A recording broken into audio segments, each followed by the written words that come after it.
दोस्तों इस वीडियो में हम देखने वाले हैं इलेक्ट्रिसिटी चैप्टर के बारे में, जो कि क्लास 10th का चैप्टर है। ठीक है, एनसीईआरटी सीबीएसई का जो कि है इलेक्ट्रिसिटी चैप्टर। स्टार्ट करने से पहले चलिए टॉपिक डिस्कस कर लेते हैं, जो टॉपिक हम इस पूरे चैप्टर में पढ़ने वाले हैं। देखिए, चैप्टर की शुरुआत होती है चार्जेस से। ठीक है, चार्ज के बारे में आपने सुना होगा, जैसे कि आपने 9th क्लास में पढ़ा होगा।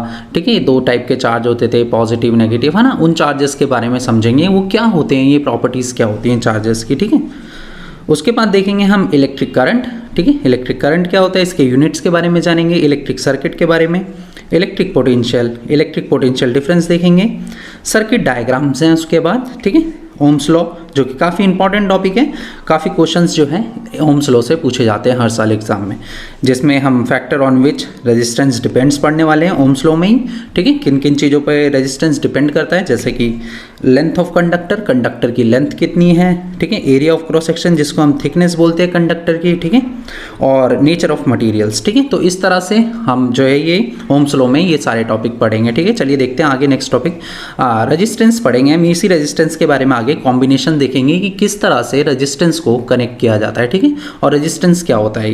तो रेजिस्टेंस को कनेक्ट करने के लिए अपने पास दो तरीके हैं, जो कि पहला तरीका है सीरीज कॉम्बिनेशन। ठीक है, सीरीज में कनेक्ट किया जाता है। क्या होता है सीरीज कॉम्बिनेशन समझेंगे, और समझेंगे पैरेलल कॉम्बिनेशन क्या होता है। ठीक है, पैरेलल में किस तरह से रेजिस्टेंस को कनेक्ट किया जाता है।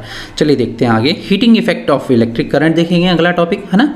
आपके घर में काफ़ी सारे हीटिंग डिवाइस होते होंगे, जिसमें इलेक्ट्रिसिटी में प्लग इन करने के बाद उनमें से क्या होता है, हीट निकलने लग जाती है ना, हीट प्रोड्यूस करते हैं। ऐसे हमारे अप्लाइंसेस भी होते हैं घरों में, जैसे कि आपने देखा होगा आपके घरों में जो हीटर रहता है ना, जो हीटर हीट जनरेट करता है, या गीज़र हो गया जो पानी गर्म करने के काम आता है। ठीक है, और भी बहुत सारे ऐसे अप्लाइंसेस हैं। हेयर ड्रायर है, हेयर को ड्राई करने के लिए। ठीक है, गर्म हवा उसमें से निकलती है। तो इस तरह के जो हीटिंग डिवाइसेस हैं उनके बारे में जानेंगे। ठीक है, और इन्हीं से रिलेटेड कुछ इनके प्रैक्टिकल एप्लीकेशंस देखेंगे। ठीक है, heating practical applications of heating effect of electric current, जिसमें हम दो टॉपिक पढ़ने वाले हैं। एक तो हीटिंग अप्लाइंसेस के बारे में, जो मैंने अभी बताया। ठीक है, और पढ़ने वाले हैं फ्यूज़ और एमसीबीज़ के बारे में। फ्यूज़ और एमसीबीज़ जो होते हैं बेसिकली ये आपने देखा होगा आपके घर के बाहर जो मीटर होता है, जहाँ से बिजली आती है घर में पूरे में, तो वहाँ पर एमसीबीज़ लगे रहते हैं, है ना, जिससे हम पूरे घर की पावर ऑन और ऑफ कर सकते हैं, है ना। तो उसका क्या काम रहता है, वो वहाँ पर किस लिए होता है, उसके बारे में भी जानेंगे।